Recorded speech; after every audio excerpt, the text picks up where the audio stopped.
बिस्मिल्लाहिर्रहमानिर्रहीम।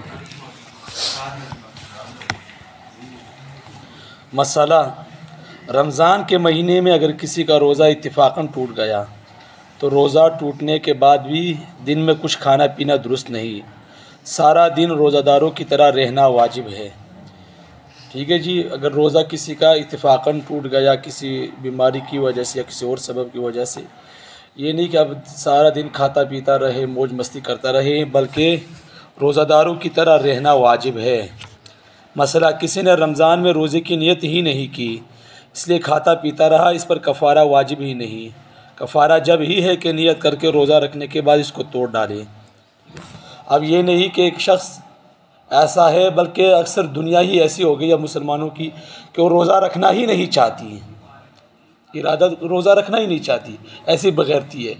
तो इन जैसे बग़ैरतों के लिए भी इलाज ऐसा ही अल्लाह ताला फरमाते हैं, मेरा भी इनसे कोई वास्ता नहीं। ठीक है ना। अगर कोई इरादा ही नहीं रखता रोज़ा रखने की तो अब उस पर कफ़ारा भी नहीं, सिर्फ क़ज़ा है, जो 30 रोज़े रखेगा बस। वो तो इसके लिए है, उस मुसलमान के लिए जो ये जज्बा रखता हो, ये हिम्मत रखता हो, उसका ऐसा ईमान हो कि वो इरादा रखता है कि भाई मैं रोज़ा रखूँगा, फिर कोई ऐसा सबब पैदा हो गया या किसी की वजह से या ख़ुद ही ऐसा सबब पैदा हो गया कि उसने रोज़ा क़स्दन तोड़ दिया, जानबूझकर तोड़ दिया, तो उस पर कफ़ारा वाजिब है। अगर किसी का इरादा ही नहीं है रोज़ा रखने की तो उस पर कफ़ारा भी वाजिब नहीं है। मसला, अगर किसी ने किसी वजह से रोज़ा ना रखा तो और लोगों के सामने कुछ खाए पिए ना, और ना ये ज़ाहिर करे कि आज मेरा रोज़ा नहीं है, इसलिए कि गुनाह करके इसको ज़ाहिर करना भी गुनाह है। अगर ज़ाहिर कर देगा तो दोहरा गुनाह होगा, एक तो रोज़ा ना रखने का, दूसरा गुनाह ज़ाहिर करने का। अब ये नहीं कि अक्सर ऐसे लोग हैं घरों में भी होते हैं कि रोज़ा तो नहीं रखते, लेकिन चलो इतना तो है कि वो लोगों को ज़ाहिर नहीं करता कि आज मेरा रोज़ा नहीं है, बल्कि इसी तरह रहता है, लोगों की तरह गुस्सा भी करता है बसा औक़ात, और कुछ बातें भी कर लेता है क्यों भी आज मेरा रोज़ा है, अगरचे उसका रोज़ा नहीं होता। तो इस तरह करना सही है, क्योंकि लोगों को ज़ाहिर करना भी गुनाह है इस बात पर कि आज मेरा रोज़ा नहीं है। मसला, जब लड़का या लड़की रोज़ा रखने के लायक हो जाए तो उनको भी रोज़ा रखने का हुक्म करे, और जब 10 बरस के हो जाए तो मार कर रोज़ा रखवाए।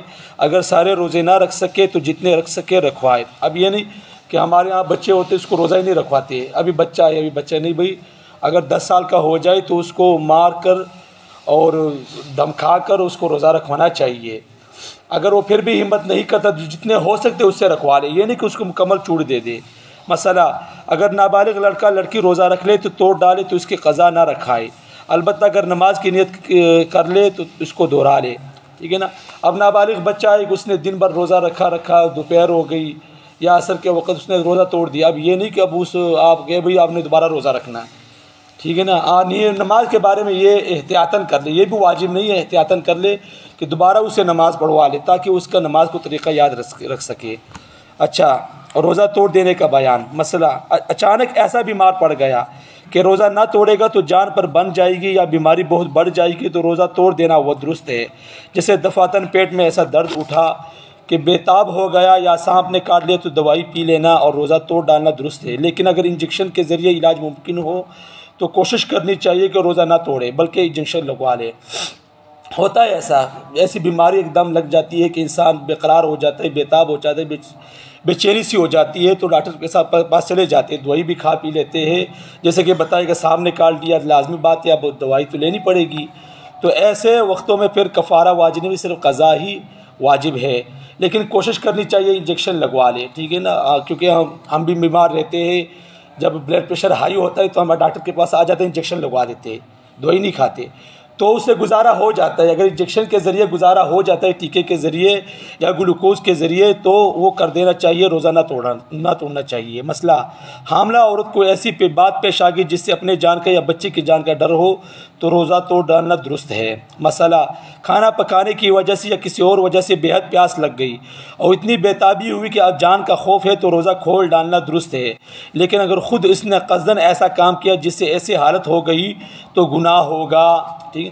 ख़ुद ऐसी हालत, अब औरतें काम कर रही है घर में और अगर उनको ऐसी हालत हो गई तो वो रोज़ा तोड़ सकती है, लेकिन अब आप भी हिम्मत करके उन औरतों के साथ काम पे लग जाए, आपका काम ही नहीं है, आपका काम ही नहीं है। वो अलहदा बात है कि आप उस अच्छाई की वजह से उनके साथ काम कर रहे हैं, लेकिन अगर आपका काम ही नहीं, आप उस काम में लग गए और आपको ऐसी प्यास लग गई, आपको भूख लग गई कि आप बर्दाश्त ना कर सके, तो ऐसी हालत में फिर आपका गुनाह ही होगा।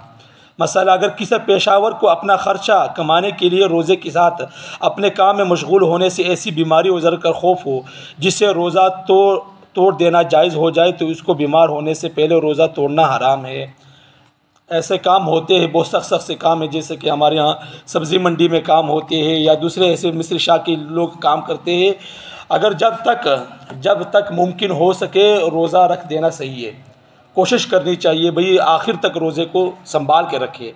अगरचे असर हो जाए, अगरचे ज़ोहर हो जाए, अगर फिर भी हालत ना संभल रही हो, यानी तकलीफ़ ज़्यादा हो रही है, प्यास ज़्यादा लग रही है, जान का ख़तरा है, तो फिर आप रोज़े को तोड़ सकते हैं। लेकिन जब तक जान का ख़तरा नहीं है और आप सुबह से ही कोशिश कर रहे हैं या रात से ही कोशिश आ कि मैंने रोज़ा नहीं रखना, मैंने काम पे जाना है, वहाँ पर मैं बर्दाश्त नहीं कर सकूँगा, तो ये ऐसा काम करना हराम है, ऐसा नहीं करना चाहिए।